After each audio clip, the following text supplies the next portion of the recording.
semua, balik lagi di talk show Inspirasi Digital edisi spesial Sejarah dan Budaya. Saya Monica sebagai host di talk show siang ini ingin membahas topik budaya tari Saman, yaitu mengenai sejarah dan budaya tarian tradisional dari Aceh. Tari Saman ini bukan hanya sekedar tarian, namun simbol warisan Indonesia yang diakui oleh UNESCO sebagai Masterpiece of Oral Intangible Heritage of Humanity. Dan kita akan membahas sejarah dan budaya tari Saman yang penuh ritme, semangat, dan nilai-nilai budaya. Sebelum mulai membahas sejarah dan budaya, mari kita sambut yaitu narasumber kita, Kakak Lovea. Halo semuanya, perkenalkan nama aku Lovea Dianti Irawan, biasa dipanggil Lovea. Saat ini aku mahasiswa Ilmu Komunikasi Gunadarma, semester 7 tingkat akhir, dan juga aktif di UKM Tari Nusantara Gunadarma sebagai penari Rato Jaro. Salam kenal semuanya. Sebelum kita bahas lebih lanjut, kita di sini ada 5 segmen, yaitu pengenalan latar belakang, sejarah dan budaya, dan pengalaman pribadi, kisah inspiratif, yang terakhir visi dan saran. Kak, aku mau nanya sedikit nih. Kan kakak sebagai tamu di talk show ini dan seorang tamu yang pernah terlibat di tari Saman. Bisa diceritain sedikit gak Kak awal mula perjalanan kakak dari awal sampai akhir menjadi penari tari Saman, dan apa pertama kali kakak yang membuat kakak tertarik jadi penari Saman? Awalnya mungkin dari aku kecil emang udah suka nari ya, karena waktu dari TK malah itu dimasukin sanggar sama bunda di tari tradisional. Terus akhirnya suka ikut event, ikut lomba-lomba gitu. Terus sampai waktu SMP itu tuh ada eskul Rato Jaro di sekolah gitu. Saya aku ditawarin gitu kayak mau nggak ikutan Rato Jaro gitu kan. Terus waktu pas first impression aku ngelihat si Rato Jaro itu kan ada tampilannya gitu ya. Itu pas event itu kayak ngelihat kok rapih banget, kok kompak banget sama ada variasi-variasinya gitu kan.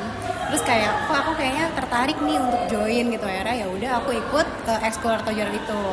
Terus habis itu aku sempat break sebenarnya, tari karena aku punya skoliosis. Waktu itu didiagnosa skoliosis. Akhirnya aku SMA tuh nggak nari sama sekali. Terus akhirnya pas kuliah ini aku nge-search lagi kan kayak ada nggak sih kegiatan tari di Gunadarma gitu kan. Terus pas ketemu ada Nusantara Gunadarma gitu, akhirnya aku coba buat join. Terus ternyata seru gitu. Terus akhirnya sampai sekarang ya aku masih aktif di UKM Tari Nusantara gitu. Cukup menarik ya Kak perjalanan kakak yang dari awal emang udah masuk sanggar sampai sekarang jadi lanjutin lagi di kampusnya. Oke, next question. Tari Saman kan dikenal sebagai warisan budaya nih Kak. Menurut kakak sebagai senior di UKM Tari Saman Gunadarma, apa sih sejarah singkat dari Tari Saman dan apa makna filosofis di balik gerakan yang sinkron dan energik?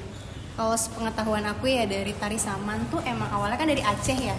Cuman dia itu lebih spesifiknya dari suku Gayo di Aceh Tenggara ya mungkin ya. Nah jadi dia itu awalnya tuh cuma tepuk-tepukan tangan gitu, tepuk-tepukan tangan, permainan tepuk tangan namanya tepuk ade. Nah jadi dari tepuk tangan ade itu diadaptasi menjadi sebuah tarian. Nah tari Saman itu diambil dari nama Syekh Saman namanya yang menciptakan variasi dari tepuk-tepukan ade itu, makanya dibilangnya tuh tari Saman. Sebenarnya tari Saman sama Rato Jaro tuh beda. Jadi tari Saman tuh biasanya buat cowok, cuman kalau Rato Jaro tuh buat cewek. Emang awalnya itu emang adanya tari Saman. Nah Rato Jaro itu sebenarnya tari kreasi dari si tari Saman itu, makanya kan variasinya banyak-banyak tuh ya tariannya gitu. Terus bedanya tari Saman sama Rato Jaro juga kalau selain buat cewek dan cowok, si tari Saman itu nggak pakai abang gendang, jadi pure cuma suara dari tepukan tangan sama penyanyi yang si penarinya itu.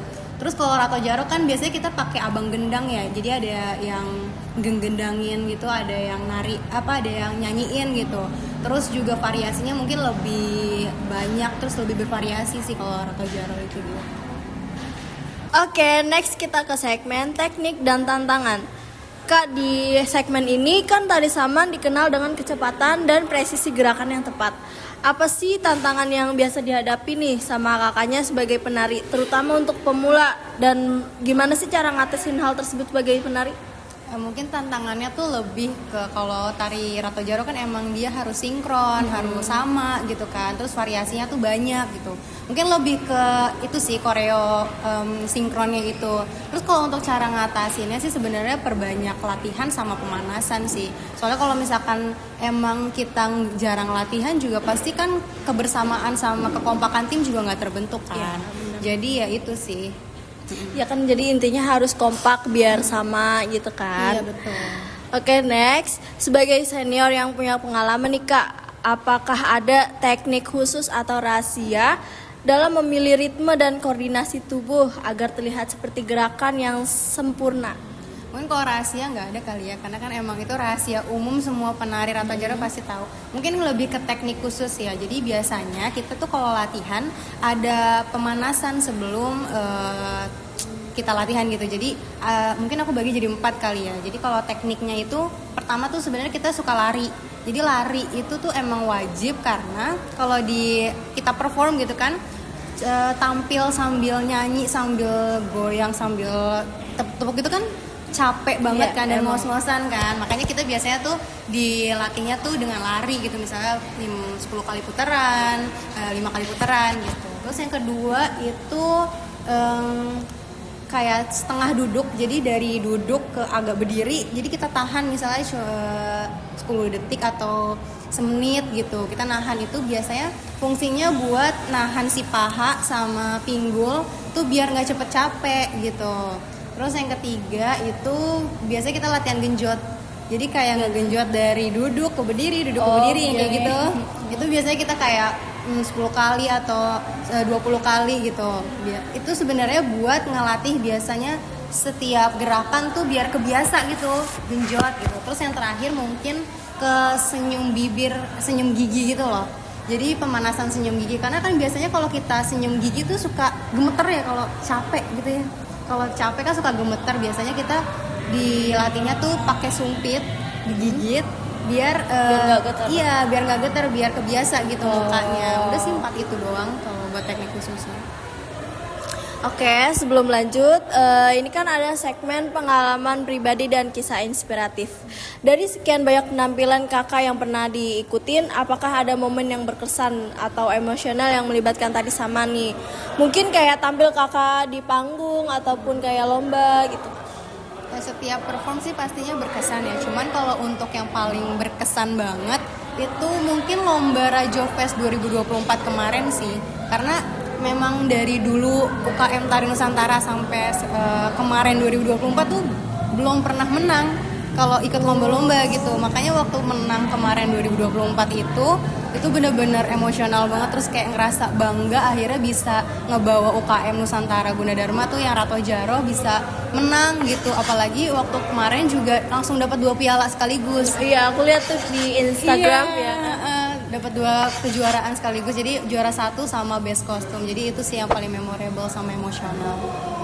Oke Kak, ini kan udah segmen terakhir nih, yaitu segmen visi dan saran. Kakak sebagai senior yang berkontribusi nih, apa ada visi kakak untuk generasi muda agar tari sama itu tetap ada di era digital sekarang? Mungkin visi misinya kayak lebih ke saran kali ya, saran buat yang calon-calon penari Rato Jaro. Mungkin lebih ke perbanyak latihan, terus perbanyak pemanasan, sama harus sering-sering bonding sama antar tim. Soalnya kalau misalkan kita nggak bonding, nggak percaya satu sama lain antar tim gitu, kayak kurang susah jadinya, kurang nyambung kan, nggak bisa jadi nampilin nanti kan. Kurang kompak gitu ya. Jadi itu aja sih, 3 itu aja.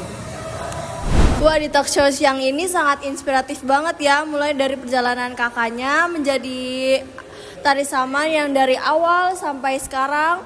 Itu jadi belajar kalau kita tari saman itu gak mudah buat ngatur gerakannya, biar kompak, terus biar sama, biar menang juara juga gitu kan.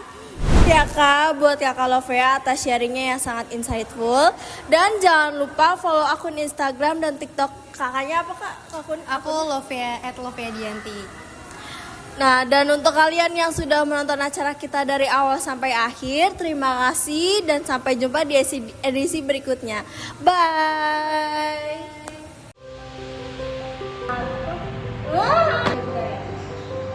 Udah kan dulu. Gua di talk show sore. Sore.